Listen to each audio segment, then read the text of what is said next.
In my entire 17-year career here, I don't think I've had a more rewarding experience or assignment than the one that just took me thousands of miles away to a place where the fight against ISIS begins. The U.S. Navy invited me to the front lines in the Persian Gulf.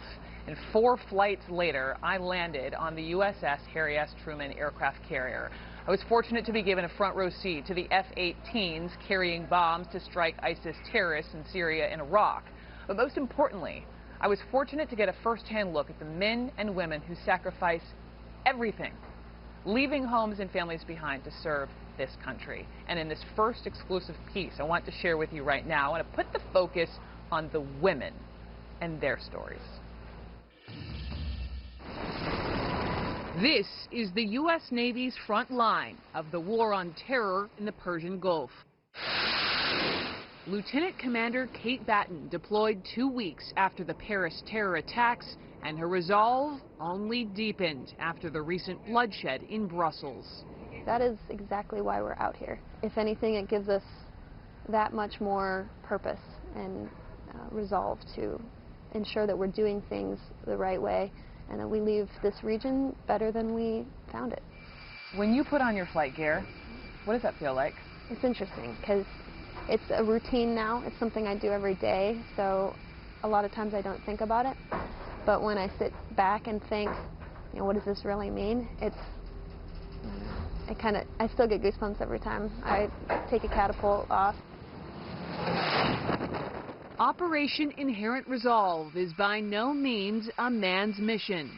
Batten is the senior female aviator on this hulking aircraft carrier, the USS Harry S. Truman, full of fighter jets ready to strike ISIS.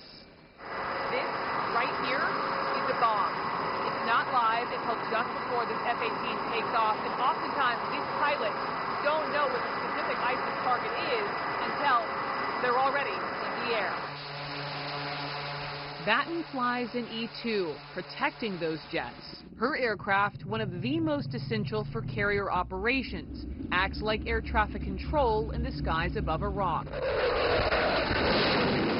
For those pilots who are getting the coordinates to drop the bomb, how serious do they take their job? We do meticulous planning every day for whatever mission that we're performing, and I know they don't take the responsibility lightly. Orchestrated, coordinated terrorist attacks happening in the West. Right. Is that frustrating to you, discouraging, given everything happening out here in the Gulf? Yeah, I would say it's disappointing. It's just disappointing that we have human beings that would do that to other human beings. On the other hand, it's motivating and is assuring that the mission that we're on is very righteous. What does ultimately success or victory look like? Yeah, I think it looks like violent extremism being eradicated, and I don't know that we achieve that on this deployment. Here on the USS Harry S. Truman, this is what's known as a cat shot.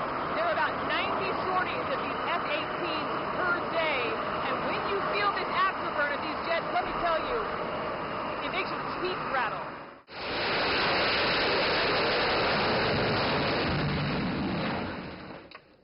These sailors not only work together, they eat, exercise, and relax together.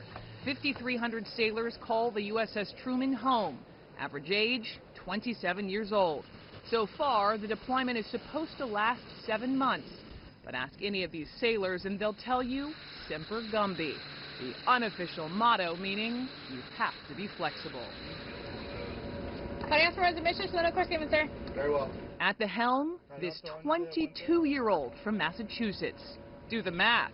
She just got her driver's license 6 years ago, and now she's steering this nearly 104,000-ton vessel. By the way, it's making me a little nervous when you take your hands off the wheel. I'm sorry. Petty Officer Jessica Walker joined the Navy to pay for school. Her dream is to become a nurse. What do you miss most about home? I miss being home. I miss my family, my husband the most. We just got married November 7th. Just, what, a week before you headed out here? A week before we headed out here, we got married. And, yeah, I mean, I wouldn't have it any other way, though. I wish I was home so I could be with him, but I have to serve my country. This is my daughter. Lieutenant Precious McQuaid is one of 2 women stationed on the strike group's nearby missile defense cruiser, the USS Anzio. McQuaid leads the ship's tactical department with 36 men and 1 woman answering to her. Last November, this Naval Academy grad made a gut-wrenching decision. Leave her 1.5-year-old at home with her husband because duty called. That's us after our wedding. Being a mother, not that it's different from being a father, but some of the sacrifices I've made feel different to me than I think that they would for a man.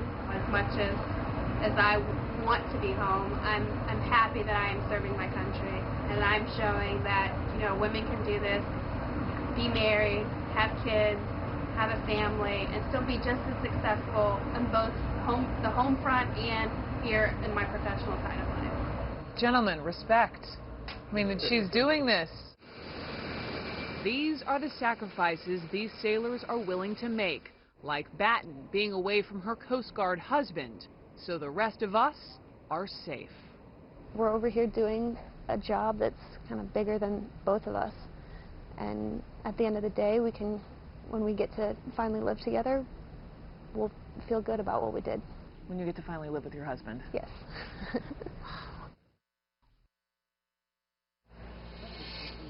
Can you imagine that? I talked to so many people over the course of 2 days. This is just one piece of my time in the Persian Gulf with the U.S. Navy. Tomorrow, we'll share stories of these 4 sailors who I sat down with deployed on that nearby missile cruiser, the USS Anzio. We talked about everything from why they make the sacrifice, why they wanted to join the Navy, how they eat, how they sleep, when they have free time. And let me tell you, they're paying close attention to this election back here at home. We talk about that. Join me tomorrow morning. I'm pulling double duty this week, so I'll be up and at 'em 6 o'clock in the morning on New Day.